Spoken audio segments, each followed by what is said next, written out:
Da mi ostane samo $1, potrošio bih ga na PR. Tim je riječima jedan od najbogatijih ljudi na svijetu, Bill Gates, jasno i glasno dao do znanja što misli o industriji odnosa s javnošću. Gatesov stav čini se prihvatile su i mnoge domaće kompanije koje su PR industriji omogućile da iz financijske krize izvuku koju kunu više. Mi smo prvu polovicu godine završili sa 45% većim prometom u odnosu na prvu polovicu 2008. I to se isključivo na temelju PR usluga. Mi smo na razini prošle godine, oko 3 milijuna kuna kao i prošle godine prometa, znači čak ćemo možda i to premašiti.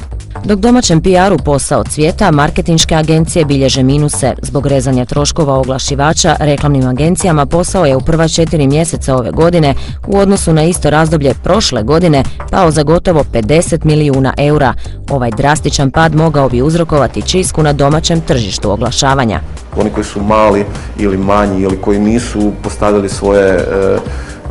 svoju djelatnost na zaista marketinškom nekom principu, nego su to radili zbog toga jednostavno jer je bilo relativno lako ući u posao, a vjerojatno ste i pogotovo sa nekakvim osobnim poznanstvenom mogli odraditi određene poslove, vjerojatno će biti pogođeni, vjerojatno će nestati.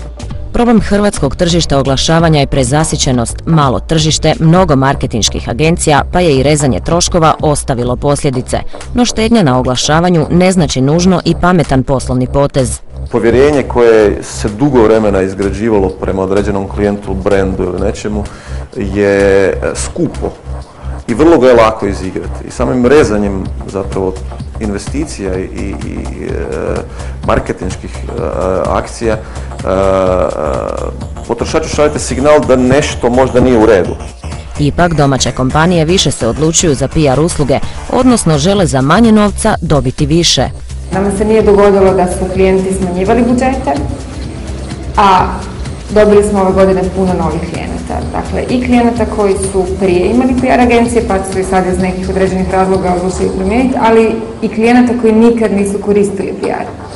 Jedan od razloga popularnosti PR-a sigurno je i taj što sam po sebi radi reklamu, a dovoljno je fleksibilan da i u lošim okolnostima izvuče ono najbolje. Tvrtka koja je PR iskoristila za svoju promociju je i Vindija.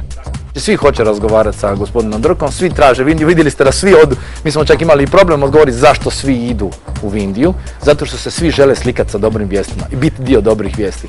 A dobrih vijesti definitivno nema u reklamnim agencijama, iako nitko ne želi predviđati ishod ove za njih vrlo nepovoljne godine, scenarij je jasan. Veće agencije rezat će troškove poslovanja, bilo da je riječ o smanjivanju plaća ili otpuštanju radnika.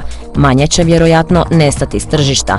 Prema procjeni tržišnih analitičara, ovu će godinu preživjeti one reklamne agencije koje, htjele ne htjele, budu svoje budžete uložile u PR.